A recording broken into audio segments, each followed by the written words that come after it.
Um privilégio de poucos, o Rei Pelé. Ele encantador, com um time diferenciado e o Santos nas alturas. Outros, diferentes entre aspas, também brilharam com essa camisa. E isso mais de uma vez. Tão perto do céu, quem poderia imaginar um inferno, literalmente? No Brasileiro de 2023, a derrota em casa para o Fortaleza na última rodada foi a pá de cal. E o time estava rebaixado pela primeira vez. O Santos teve o pior momento da sua história. Quando nós assumimos, nós sabíamos que íamos enfrentar um desafio muito grande. Por quê?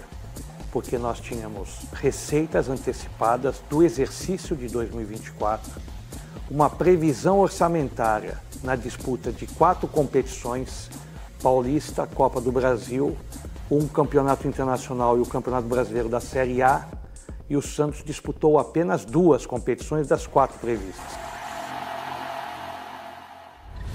Ex-presidente Marcelo Teixeira, candidato no final daquele ano, foi eleito para o mandato até o fim de 2026, com direito à reeleição, missão difícil. Você assume, não tem receita, mas você tem despesas a serem cumpridas.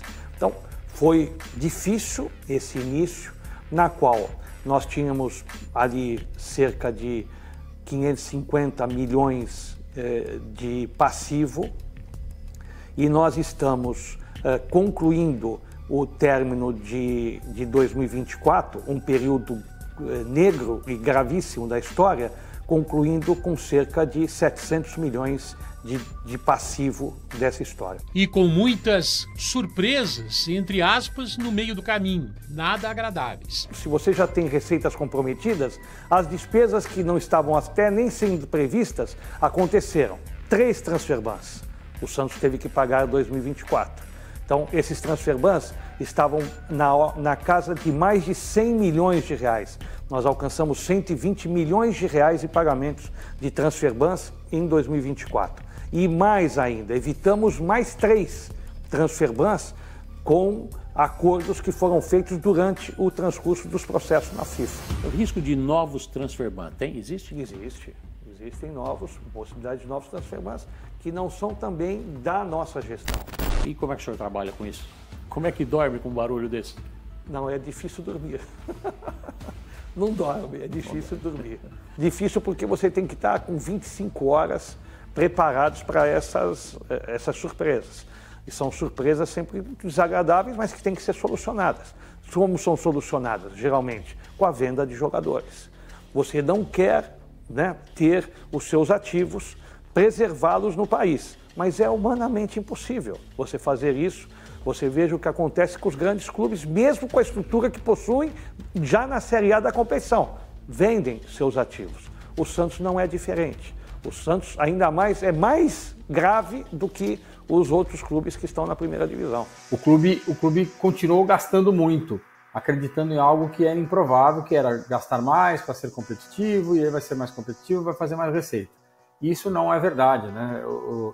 Gastar mais, ele ajuda, mas tem um limite, porque um clube como o Santos, que fatura ali 400, 450, 500 milhões de reais, ele não vai ser tão competitivo como o Palmeiras, como o Corinthians, como o Flamengo, justamente porque ele fatura metade ou menos do que isso em relação a esses outros clubes.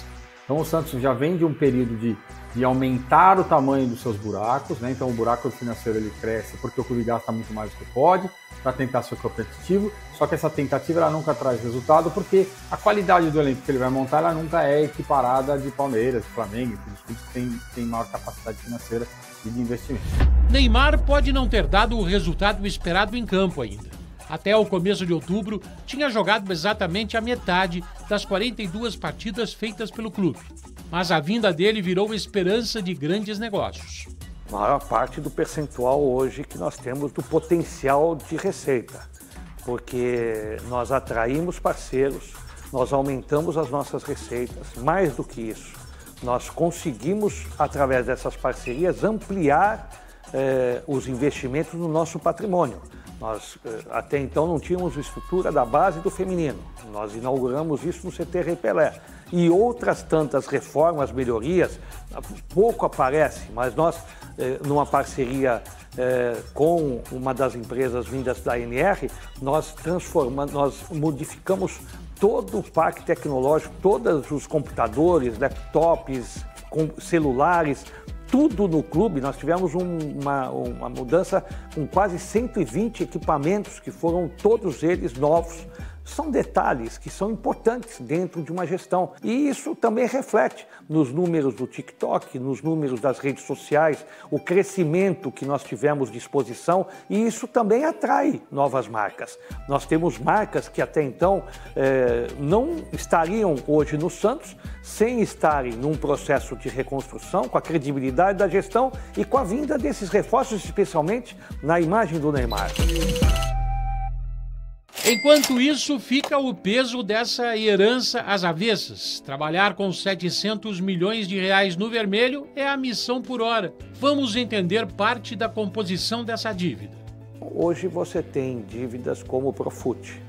O Profut, nós temos cerca de quase 200 milhões de reais que estão lá na adesão que o clube fez. Estão sendo pagos mensalmente, cerca de 600, 700 mil reais por mês, e com isso é um dos números mais elevados que possuem hoje no nosso orçamento como obrigações. Naturalmente tem outras, né? Nós temos dívidas trabalhistas, que também não são muitas, mas existem cerca de 200, 250 dívidas trabalhistas, nas quais nós estamos também, na medida do possível, entrando em entendimentos para reduzir, para diminuir essas questões trabalhistas. Dribles necessários e inevitáveis. Apesar do efeito Neymar, avaliado positivamente pela direção santista, essa dívida de cerca de 700 milhões de reais exige remédios amargos e repetitivos. Um deles, a velha política de antecipação de receita futura. O outro, um investidor, uma SAF para o Santos Futebol Clube. O trabalho nesse sentido já começou. Por partes, as receitas antecipadas, um dos expedientes em busca de recursos, explica o presidente. Contrato de televisionamento, nós temos os direitos de televisionamento, nós temos os direitos de placas, são contratos que hoje são que representam bem no orçamento de receitas. Nós temos também do quadro associativo, mas também nós temos hoje ações de marketing que evoluíram demais. Desde o ano passado, em 2024, mesmo na Série B, nós alcançamos valores recordes do exercício de 2024, aumentamos, mesmo na Série B, comparativamente o que arrecadávamos na Série A, nós aumentamos a previsão orçamentária e com o retorno do Neymar, mais ainda, né? Então, com isso, nós ampliamos bem essas situações, o que faz com que muitas dessas receitas de contratos que estão em vigência, você possa antecipar o contrato que está em vigência, que estão de 2025 ou de 2026, geralmente de 1 ou 2 anos de vigência, e com isso o Santos consegue recursos paralelos para continuar honrando com seus compromissos. Antecipando receita já de 2026, 2027 de alguns contratos? Alguns contratos, sim. Todos da minha gestão, né? Nada que ultrapasse a nossa gestão, mas alguns necessariamente sim, porque você saiu da segunda divisão. Não há outra alternativa a não ser essa.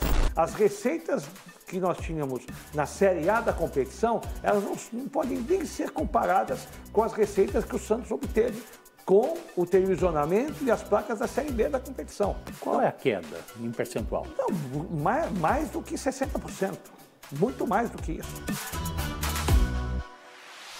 Zerar a dívida é hoje algo fora de questão. Um ano na Série B ainda ecoa por aqui. Aumentando a receita, você naturalmente controla também o seu passivo, porque a despesa ela já está e nós já conhecemos. Nós temos que melhorar as alternativas de entradas de recursos para que também, ao controlar as nossas despesas, a gente consiga fazer a diminuição total desses valores. Mas o equacionamento da dívida é uma prioridade da nossa gestão. O senhor acredita em quantos por cento a cada ano? isso vai depender muito das ações e do planejamento. Um exemplo prático. Se o clube decide você ter uma transformação em vez de um clube associativo para a SAF, você tem condições de fazer, não estou dizendo que isso seja a solução, mas pode acontecer. E que se isso vier a acontecer, o Santos naturalmente resolve definitivamente o seu passivo. Resolve o seu passivo e encontra recursos financeiros, naturalmente, dessa transformação para o investimento nos departamentos de futebol profissional e da base.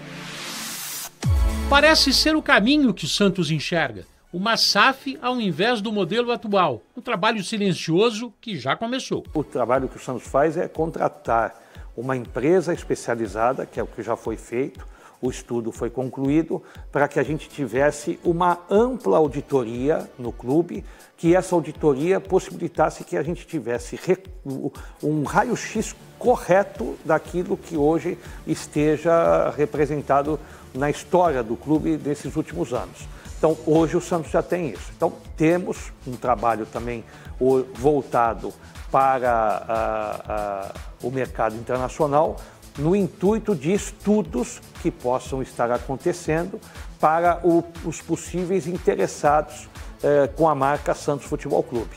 Nada ainda definitivo, não temos nenhum hoje investidor que já tenha manifestado nada concretamente, mas o clube naturalmente também trabalha no intuito de obter, caso venha a ter essa transformação, a diretoria apresente ao Conselho Deliberativo essas propostas, e essas propostas, caso seja aprovado, caso uma seja aprovada pelo Conselho Deliberativo, ainda passará também pela Assembleia de Sócios.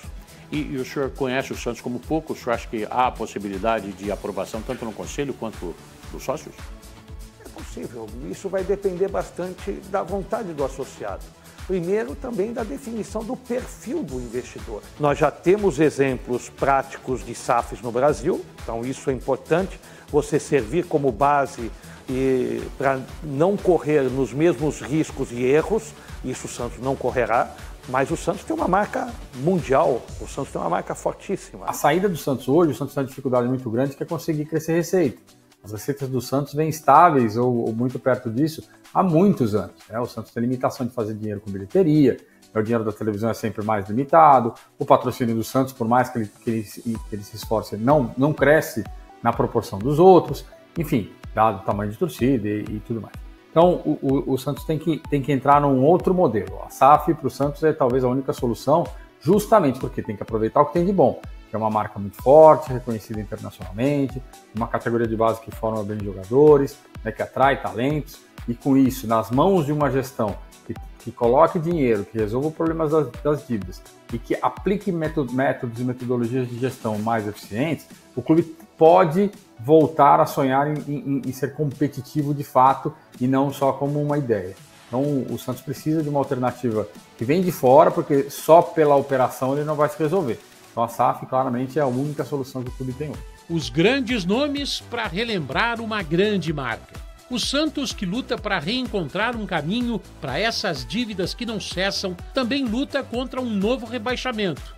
Faz campanha abaixo da expectativa no atual Campeonato Brasileiro e não pode nem pensar em cair de novo. Seria um inferno que o Santos viveu na pele e ainda vive em suas finanças. Isso apesar de tanta história.